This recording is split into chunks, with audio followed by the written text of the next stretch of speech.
Hey, this is Dr. Priyanka Venugopal, and you're listening to the Unstoppable Mom Brain Podcast, episode 56, Losing Weight on a Family Trip. So, today's episode is going to be a short and sweet episode while I am reflecting on my recent trip to India that I went on with my family. So, my family with my husband, my two kids who are 7 and 4, we were traveling abroad. We went to India for about 2.5 weeks, which is no small feat. It was a fairly long trip. And I wanted to share with you while it is fresh in my mind. We just got back last week really what I was thinking and feeling to lose a pound, which was not my goal on this trip, but to lose a pound on this trip. And it really made me think about all of you that are going to be going on vacations this summer, that are thinking and planning about family trips coming up, how to lose or maintain your weight no matter where you are traveling in the world. I think that sometimes high achievers are so used to wanting really solid plans, which is an important piece of what we're going to talk about today. But more than having a solid plan is really the mindset for what it takes to actually maintain and lose with ease. And I think that really reflecting on this trip is going to be a fun exercise for me to kind of reflect on what I did to create this result. And I want you all to try it too. So, I also want you to know to make sure that you listen all the way through until the end of today's episode because I'm going to be sharing with you some free trainings that I have coming up. I'm going to tell you exactly how to get to them. And also, I'm going to be announcing the winner of the podcast giveaway. The 1 year anniversary was just last week. And I thank all of you for participating, for leaving a rating and review of this podcast. It is incredibly meaningful to me that you participated. And I'm announcing the winner. And the winner will have an email in their inbox. So make sure you listen to the end of the episode to make sure you know who that is. So I want to tell you that we're going to get into a lot of things today. And really, the biggest piece, more than a specific plan or strategy, today's episode is going to be highlighting the mindset that is required for high achievers to lose and maintain their weight on any trip that they're ever on. So I just came back from this trip, 2.5 weeks. And I want to tell you that the last time that I have been to India was maybe 11 or 12 years ago. So it's been a really, really, really long time since I have been back. And what that also means is it was the very first time that I took my kids. They're only 7 and 4. So it's the very first time that they have ever been to India to visit and meet family, to, really experience the culture and the country. And I want to tell you that it was a really important trip for all of those reasons. To make our trip as smooth as possible because we were staying in different cities, we were going to different locations, we were meeting family in different parts of India. We made the decision to stay at hotels, mostly to allow us to see as much family as possible with ease because there's so much traffic. There's a lot of long distances between families that we were going to meet. So we decided to stay at hotels that were located in places where we could get to see as many people as possible. Now, let me tell you, this was a brand new experience for me because growing up as a child, I used to go to India fairly often with my parents, and we always stayed with family. So I was never really exposed to what I'm going to call, kind of moving forward, the luxury experience that is available in India. I didn't even know it was possible, but it was some beautiful, amazing luxury experiences where we were staying. And it was brand new to me, which was incredibly fun as an adult to experience. But I want to tell you why this really played a significant role and why this matters. Because this episode today is really to talk to you about the food culture, and how to experience a lightness and feeling really good in your body, no matter where you are in the world. One of the biggest things that I realized very quickly on this trip was we are going to be visiting family. We're going to be staying at these beautiful resorts. And one of the biggest things that comes with is food. And food culture this is not just unique to the United States, but food culture. And what I mean by food culture is this emphasis that we place on food, and our desire to eat and have pleasure through food and comfort and relaxation is really coming because we overemphasize food's role in that. So let me just say that again. Our culture, both in the United States and abroad, cultures all around the world, and really how our society thinks about food, overemphasizes the role that food plays in us feeling calm, comfort, secure, satisfied, relaxed. And what happens when this happens, again, this is cultures all around the world, is that there's a strong emphasis on food to feel good. We decide that, it's through eating shared meals or through specifically trying new items, new foods, new delicacies, that this is where our feeling of connection and joy and a feeling of satisfaction is going to come from. This is where so many of us think that this is how I get to take care of myself, is by eating these foods, by relaxing through food, by connecting through food. And so it's no wonder that we go on these trips, we go on these vacations. And when you don't have your typical work day, your typical task list in the way, that strong emphasis on food drives you to go overboard. Right? How many of you are familiar with this? Because we have this overemphasis on food being where we get that feeling of being taken care of and comfort. When work is not in the way, we go into overboard, overdrive. And what I want you to know, first and foremost, is that it's not your fault that this is happening. This is just simply because we've been trained from a very young age. Again, cultures all around the world and families all around the world, we place a really strong overemphasis on food. And what I want you to know, and what I want us to really start today's episode, and the very first step in really understanding this, is we want to very first just understand, what is it that we are really wanting? I want all of you to think about, when you go on a family trip, when you're going to go on that next vacation, when you're going to go to Disneyland, or you're going to travel to Europe, or you're going to go to Asia, you're going to Florida, when you're going to the next family trip or vacation, what is it that you're actually wanting? I would say, for the most part, most of us want to feel good. We want to feel relaxed. We want to break from our real life, right? We want to feel satisfied and taken care of, and we want to feel some pleasure. And what that is really going to show us is that is actually what we are wanting. It's not actually the food, even though that seems often like that's where a lot of our emphasis has come from. What we are really wanting is, we're wanting an emotional experience. We're wanting to feel good, relaxed, satisfied, comfortable, taken care of. Now, I want to tell you how I created this for myself on this 2.5 week trip to India, where I was with my kids. I mean, I love them, but I mean, being with them 24/7 can sometimes be a lot. So I want to tell you how I created a feeling of satisfaction and comfort despite being with them 24/7. And even in the midst of being in these luxury experiences, these 5-star hotels, and surrounded by food all the time. I'm going to tell you how I created it. And I want to teach you how to do it too. But before we get to that, I want you to take honest and solid inventory first. I want you to really think about the impact, and then really answer. You can actually even pause today's episode and actually answer this question. What is the real impact of keeping your strong emphasis on food to create your satisfaction and comfort? If you really paused and sat with that and asked yourself that question, what would your answer be?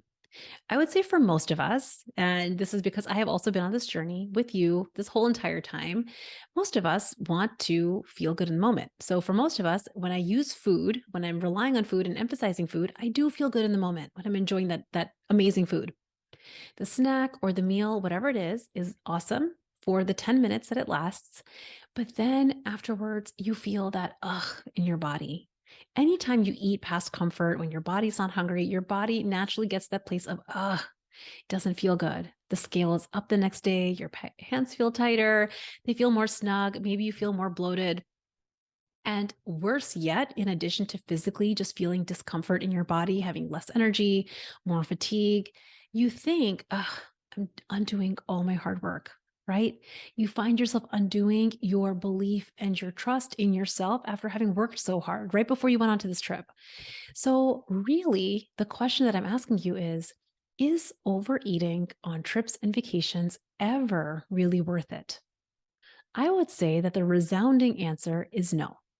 Now, simply put, I want to make a compelling case for you. Before I get into the compelling case, I want to first really just define, and I have done this on the podcast before, but if you're new, I want to define how I talk about overeating.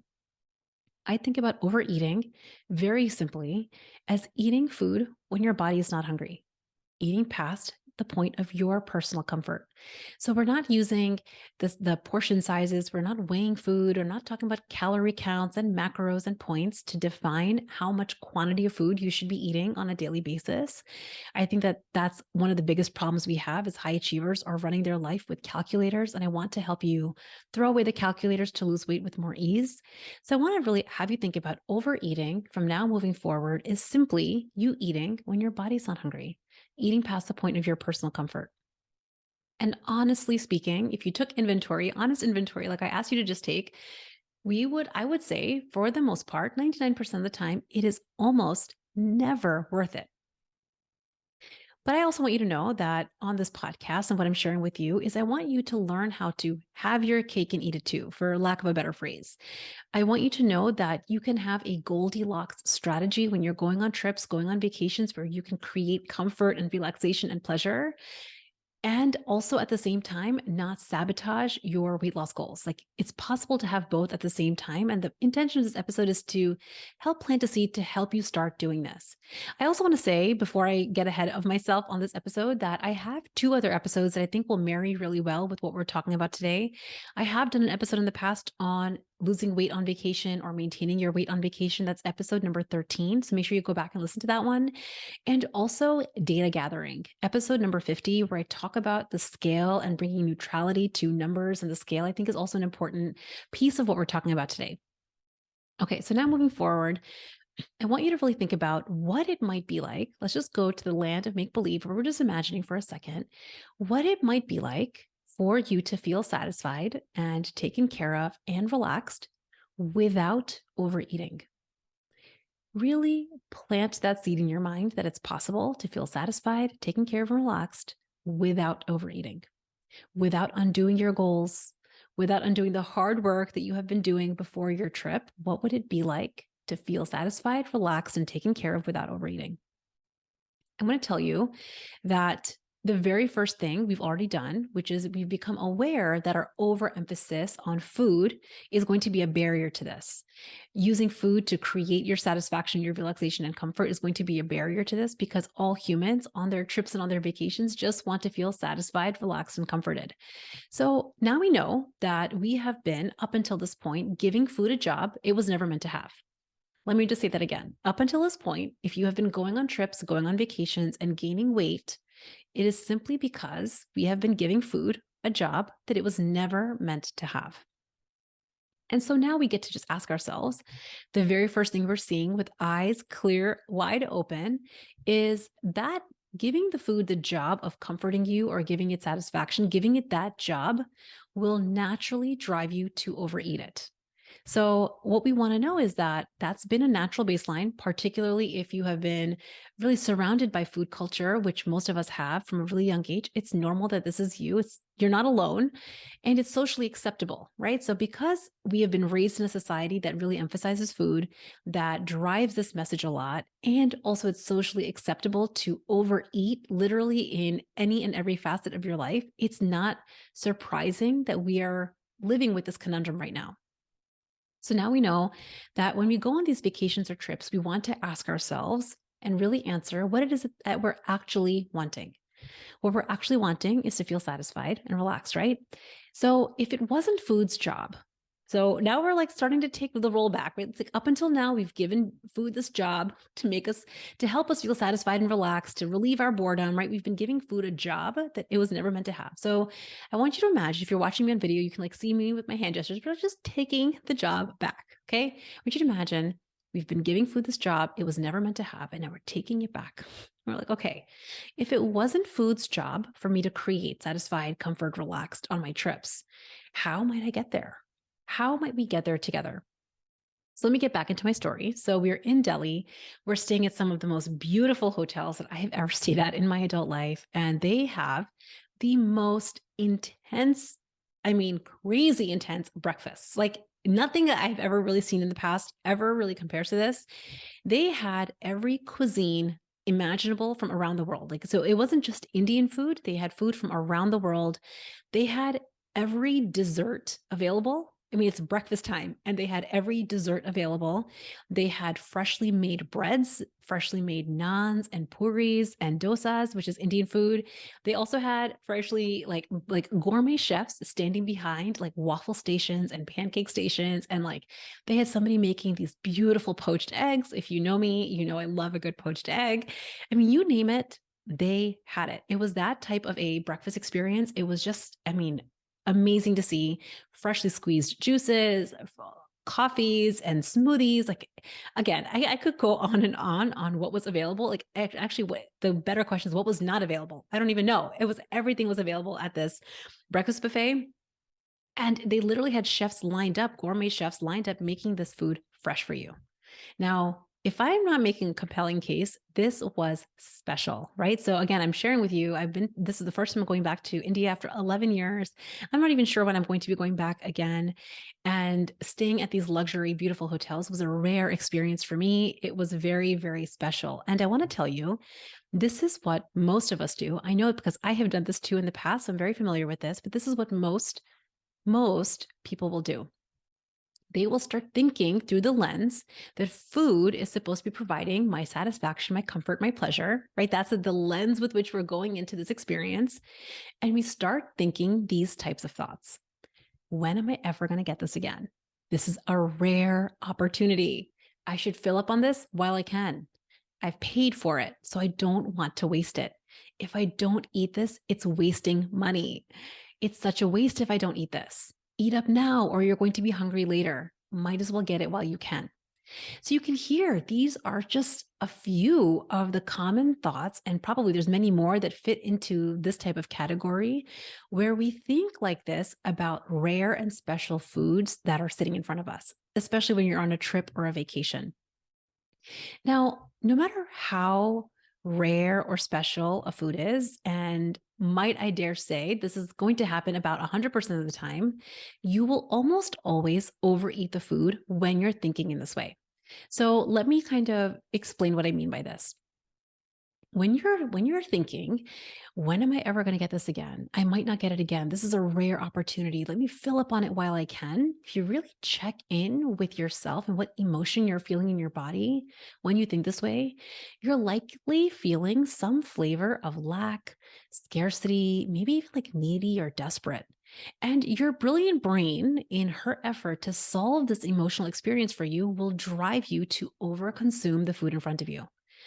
Like you're actually going to just start over consuming the food simply to solve the feeling. What I want you to know is that this is why a lot of what I emphasize on this podcast and what I'm even sharing on this episode is that no paper plan is going to solve this for you. No paper plan can solve this. What we really want to uncover is the thoughts you're having about the food in front of you that's creating that lack, that scarcity, that desperation to begin with. Because once we can uncover what that thought is, we can start to actually create solves for it. I want to tell you what my solve is. It's actually very, very simple. I really decided, this was now a few years ago, and I'm inviting all of you to join me on this ride, to stop relying on food to create your satisfaction and comfort. Let me say that again. My solve for this is always very simple. I want to help you see that when we stop relying on food to create satisfaction and comfort, you will stop over consuming it. You'll stop overeating it, which means now all of a sudden weight loss becomes so much simpler. Now, I want you to know that there's going to be lots of things that come up for you that really might get in the way. Like this example, I'm at this gourmet restaurant, this beautiful five-star restaurant, five-star buffet at this hotel, and it's rare that I'm in Delhi. It's been over a decade. It is incredibly rare. So we don't want to argue with the fact that it is special and maybe it is rare, right? I'm not trying to argue with myself or talk myself out of it. Instead, I want to tell you how I respond to myself in those moments. And that is the key of what we're doing in this episode. What I want to have you start doing is instead of reacting to the thoughts you have, like your most primitive reflexive thoughts, remember the episode we talked about in the motivational triad, it's just to seek pleasure and avoid discomfort. When you have a primitive thought, like, I better get it while I can, your most reflexive ways of thinking about food, which are just decades old, we can stop reacting to those thoughts. We can stop giving those thoughts power simply by responding. And so the way that I responded to these thoughts, because I had them too when I was watching this buffet happening, is yes, it's rare and it's not that rare that I won't ever get it again, right? So like I want to just be serious, and I know I'm making a joke of this, but it's also kind of true that yes, the gourmet food and the chefs and the whole experience was just kind of out of this world. But at the end of the day, like waffles, pancakes, cakes, cookies, and delicious eggs are not that uncommon. I mean, we will eat deliciously again. I think that this is something that happens so commonly because we are so used to using food as our gateway to feel comfort and pleasure and relaxation and satisfaction that we forget that actually there's nothing all that special about food. Even if it's rare, even if you're visiting someplace once in a decade, if you really break it down, what the food in front of you actually is, even if it's a special gourmet chef cooking you an amazing meal, is it really so special that you would be willing to overeat and undo the hard work, the goals, and all of what you've been wanting to experience for your body? Is it really worth that? And I would say most of us, 99% of the time, the answer is actually no. So I want you to just really take a moment to see that, to sit with that, that it's not all riding on this one breakfast. It's not all riding on this one meal, on this one trip. All of your satisfaction and pleasure is not riding on this food in front of you. And we have to really see the truth of that. That's why I'm starting with this piece of really how to really lose weight or maintain on trips and vacations is we have to see the truth of that. If you've ever had thoughts about special foods and special events. And I see this really coming up around the holidays, especially around the holidays, where families make special cookies or special traditional meals. Don't ever tell yourself that this is so rare that I'm never going to get it. Just like really check in, right? When you think this is so rare, I'm never going to get it. Let me like eat it all up right now while I can. How do you feel? It feels fairly terrible. Like it might sound super true in your mind because you're so used to thinking this way, but it is going to create lack and scarcity and that desperate, graspy feeling in your body, which will almost always drive you to overeat. And worse yet, it's not even true. I want you to start taking a small pivot and telling yourself something that is more true, which is it may be rare and also I'm totally okay. It may be rare, but it's not that rare, right? Like, I want you to really start telling yourself things that are more true than what your primitive brain offers you on her first go, right? So, the very first thought you might have, this is a thought that I still have, even at my already ideal weight, is, ooh, better get it while I can. It's such a rare event. Okay. And how do we want to respond to that? Is to tell ourselves something that's more true. Yeah, it's rare, but it's not that rare. The waffles are not that rare. Yeah, it's rare. And also, I'm totally okay. I'm totally okay without this. I'm totally taken care of. I think that all of these kinds of thoughts that I'm offering to all of you, the way that we respond to our most reflexive thoughts that we have is where we get control back. The one theme that I see time and time again for high achieving working moms what high achieving working moms really want, in addition to losing weight, is they want to feel in control, right? Does that sound like you? Like you want to just feel in control again. And I want you to know that no planner, no spreadsheet, and no app is going to create that control for you. It will sit there beautiful on your desk, collecting dust until you create control in your mind. And that is really what the purpose of this episode is all about, is for you to know when you first start catching those thoughts that you're having about food in front of you, the most reflexive thoughts that are perfectly normal. They're like practiced for years and years and years. And instead of reacting to them, you start catching them and responding, you will get control back. This is how you rewire your brain. This is how you start creating new habits. You have to catch them gently. Don't judge them. Don't judge your desire for the waffles and the pancakes and the eggs and the naans and the breads. Like, don't judge it. Just catch it and respond to it. Yeah, it might be rare. It's okay. I'm totally taken care of. And I want you to know that what I did on this trip. So I like going back to the story, I would see these gourmet chefs. I'm walking around smelling these amazing foods. And let me just add like a little bit of extra like spice to the story is my husband. I'm going to share a picture of this on Instagram when on Instagram stories. If you're not following me, head over to Instagram, The Unstoppable Mom Brain. I'm going to share a picture in Instagram stories of my husband and how he was eating at these gourmet breakfasts. He had like multiple plates in front of him. He had a coffee, he had a fresh juice, he had like the fruit, the bread, like he would try multiple cuisines. That's just how my husband would eat. So I would be walking around watching my husband eat. My kids are piling on the waffles and the pancakes. And I want to tell you, I had just one agreement with myself. I only ever eat when I'm actually hungry.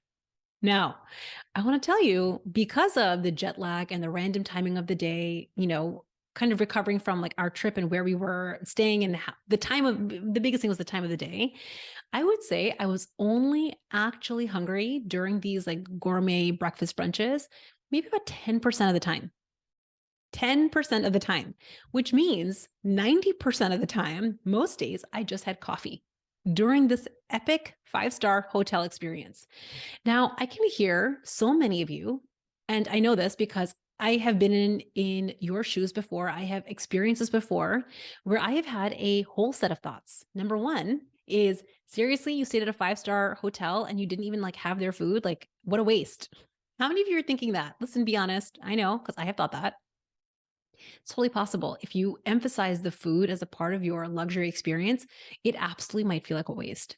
I just don't do that. I don't emphasize the food for my experience. And so for me, it did not feel like a waste at all because I got to still enjoy the experience of being in this hotel. I still got to enjoy the food at the hotel. I just didn't enjoy it when I was not hungry. The second thing, and I think this is a more common one, is like, I wish I could do that too. If you're thinking that, I want you to really keep listening to this episode. I want you to take in every single thing I'm saying because I want you to know that this is not just for me. This is for anyone that decides to change their mindset around food and really decides to create satisfaction and comfort without relying on food to do it for you. So I want to tell you how I did this in the moment without and this is the point that I want to emphasize. I said this already once in the episode, but I wanted to say it one more time. No paper and pencil plan will do this for you. No like spreadsheet, no app can do this for you. It is 100%. The piece of what I'm talking about today is 100% mindset, 100% mindset to help you navigate any and every trip anywhere in the world with ease. You have to feel good about yourself. You have to feel good in your body. And you have to best yet remember how deeply grateful you will feel to yourself at the end of your trip. So let me just go into, I'm walking around the buffet, smelling delicious food, watching my husband and my kids eat their food. And I would just ask myself one question and tell myself one thought. The question I would ask myself is, am I actually hungry right now? Right? Am I actually hungry right now? And in that moment, I would just check in with my gut and actually just do a quick check, 30 seconds. Am I actually hungry right now? And if I was honest, about 90% of the time, the answer was no. Now, I want to tell you that I have to follow this up with what I would tell myself in that moment, because this is that moment, right? If I'm like, seriously, I'm not even hungry right now. This is my like rare, like unique experience. Like I want to just get it while I can. This is where our primitive brain will come up with all of her thoughts, right? That's normal. And so I had to have a thought that I could respond to myself with that would help me navigate this with ease.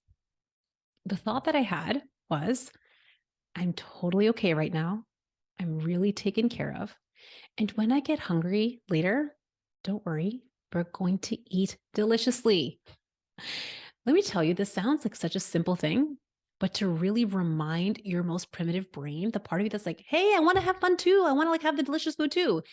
We have to remind her, we have to respond to her like, I hear you. Don't worry. We're okay right now. And I promise when we're hungry, we're going to eat deliciously. Don't worry. You're taken care of. I want to tell you what this practice has done for me, what this does for my clients, what this can do for you when you start responding to your primitive brain in this way, when you respond to your over desire, that urgency in this way, you start to take the intense charge out of the desperate feeling. You take the intense charge out of the urge, out of that over desire.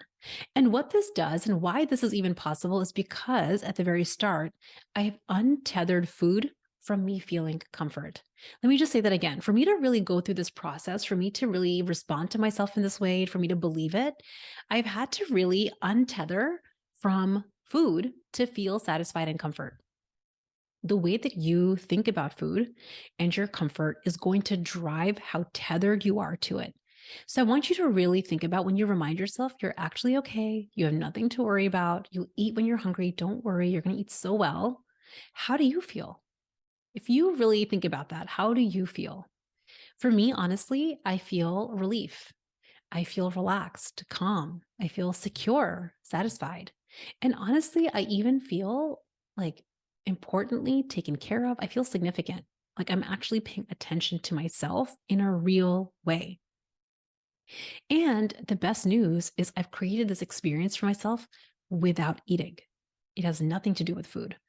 And so I want to share a small caveat that this is what was driving me on this trip. This is when I would go to the gourmet five-star hotel. This is when I would go to my family members' house for lunch and for dinner. If I wasn't hungry, I wouldn't eat. Or I would, if I was not very hungry, if I was just a little hungry, I would just eat a small amount. And I'm going to give you the caveat that every once in a while, my husband would be having some like amazing gourmet creation, and if I really wanted to, I did on occasion have a bite of it.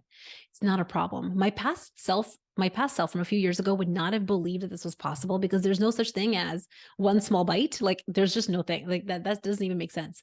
But what I want you to know that those were the years that I couldn't have just one bite of something were the years that I was relying on food. I had given food a job that it was never meant to have. I had given food the job of creating satisfaction, comfort, relaxation, and pleasure for me. So, this is the question I want all of you to think about. How is it possible to go to a gourmet breakfast and just have coffee, or to simply have a bite of something just to taste it, just because? You have to feel satisfied and secure and comfort going into your experience. Let me just say that again. To create this for yourself, to have just coffee when you're not hungry, or to just have a bite of something simply to taste it, you have to feel satisfied and comfort and secure going into your experience. The other thing that I think is super important to recognize is that on trips like this, you can actually control being how hungry you want to be when you want to be hungry. So for example, if it was really important to me, and it's just not anymore, but if it was really important to me to be hungry during the breakfast part of my day, the gourmet breakfast experience, I want to actually feel hungry, it's not a problem. I would just have really made sure that I had a super light and early dinner.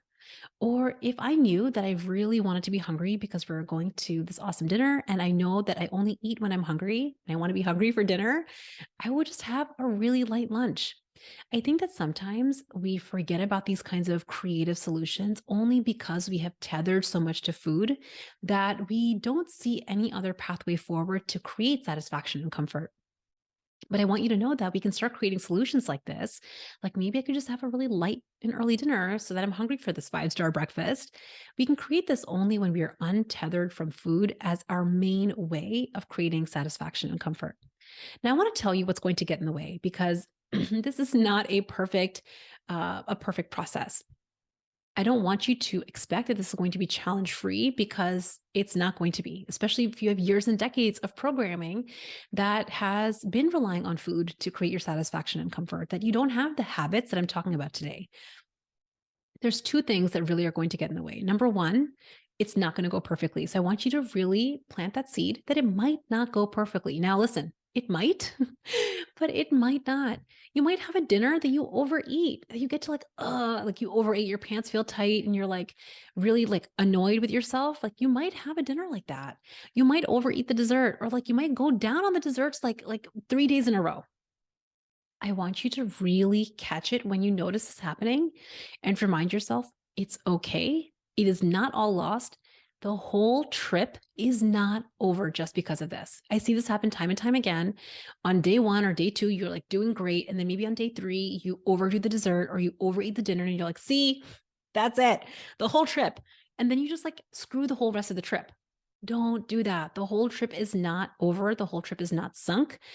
Get right back on it the next morning or right back on it with the next meal. I want you to catch it when this happens, when you overeat at a meal, when it goes imperfectly, when you're not hungry. You just have to catch in the moment and let yourself get to light again. Just make the agreement with yourself that all you have to do is just wait until your body gets to hungry to eat again. That means you're going to challenge the clock. You're going to challenge, you might not eat when everybody else is eating because you overate at the last meal, and it's not a problem. I want you to not expect perfection. I want you to be on your own side. Okay. That's really like the intention of what we're talking about today. And this leads me to the second biggest obstacle. I am telling you because I felt like this during my trip to India as well. And I think that this is super common for so many of us. The second thing is we are living in a food focused culture. This is, again, not just in one country, it is countries all around the world, cultures all around the world. We are living in a food focused culture. And what I want you to know is that you saying no to eating food, you saying no to the all you can eat breakfast buffet, or saying no to eating when you're at someone's home and they're offering you food might offend people. Seriously, they might be offended. They might not like that you're not eating when they are, or they might not like that you're not eating when they're serving their food. And I want you to know that I totally get it if this is going to be an obstacle for you. And I also want you to know that there is a strategy that can help you with this moving forward. Now, personally, when I'm with my family, like with my husband and my kids, this is just not even a problem anymore. It's just a part of our nuclear family's culture. We just eat when we're hungry and there's no drama around it. There's no like, my husband's not pushing food on me. My like kids are not asking me, mommy, are you eating? Mommy, are you not eating? It's just like not a thing in our family. Part of the culture is we just eat when we're hungry and we don't make a fuss about it. But that being said, when you're around new people, when I'm around other family members that are not a part of this family culture that I have with my immediate family, it might feel awkward and uncomfortable because people might get offended. And I want you to know that it's totally normal. I want to invite you to have your own back anyway. This is the part where I want you to practice courageous, like feeling courageous and brave. I want you to decide right now, and this is part of the beauty of what we get to do because we can anticipate that this is going to be a thing in future trips or future vacations. Decide right now what you might want to think and feel and say when this happens. What might you want to think, feel, and say about yourself, about the person in front of you when you are in this scenario? Now, for me, I'm going to tell you what I think and feel and what I say. I completely accept. I'm not going to fight the reality of this. I'm going to accept that some people might be very perplexed that I would not eat at a 5-star breakfast buffet. Some people might be offended if I don't eat their whole entire lunch that they offer. I totally get it. No problems. I can totally accept that that might happen. And what I say, like a broken record, is, I really only eat when I'm hungry. My body just doesn't feel good when I overeat. Like my body really doesn't feel good. Now, if you really think about the other person, like listening to this, if you had told somebody my stomach really hurts when I overeat, and then they say to you, no, eat anyway, like we are already going down the line of like, you know, I want you to have your own back. If somebody wants you to eat right after you have said, listen, my body's going to hurt if I eat this, like, how would you respond if you said, like, for example, I just want to kind of go to an extreme. If you said, you know what, I'm actually allergic to that food, like I have a reaction, I'm allergic. What do you think if the other person said, eat it anyway, what would you think about that? Like, no, that's silly. That's like ludicrous, right? If you're like, I have an allergic reaction to this food and they're like, listen, eat it anyway. No, you would not like just eat the food because they said so, right? You wouldn't actually like put your body through that kind of torture just because it might please somebody else. So I'm using this extreme example to know that you don't need to have an allergy to food or an allergy to a specific type of food to say no to eating when you're not hungry. You can just have your own back. And also, let me tell you the second piece of what's really helped me navigate this when you're on family trips, when you're with people you love, is I also am thinking at the same time, they must love me so much that they want me to eat this food. They've cooked this food because they love me. They want me to enjoy this food simply because they love me. And honestly, I feel love for them simply because of that. So I want you to know you don't have to feel awkward or weird. You can just simply feel love for the other people that want you to eat because they just love you, right? I just choose that thought. It feels so much better. And I always, always come back to honoring my one agreement. I only eat when I'm actually hungry. I decided a long time ago, I will not treat my body like a trash can. It's just not happening. I won't do it because there's a gourmet chef making some beautiful waffles or some gorgeous poached eggs. And I will absolutely not do it for somebody else's convenience. I think that if we just hold to this one agreement that I will only eat when I'm hungry, I'm not going to treat my body like a trash can, we will create so much freedom no matter where we are in the world, no matter where you're traveling, no matter whether you're with your kids, whether you're without, like wherever you are, you have this in your back pocket wherever you go. But it's contingent on one thing. that you have to do the work of creating satisfaction and comfort for yourself at the same time. They go hand in hand, right? We can't decide to say no to food when we're not hungry and not do the work of creating satisfaction and comfort for yourself in your mind. So I want you to know that high achievers really are often used to relying on the strict plans, but spreadsheets and apps and paper and pencil plans are not going to solve this. I want high achievers to know you have to know how to feel satisfied, secure, significant without relying on external sources of input to really solidly do this work. And I want you to know that it's literally the roadmap to losing weight without a calculator.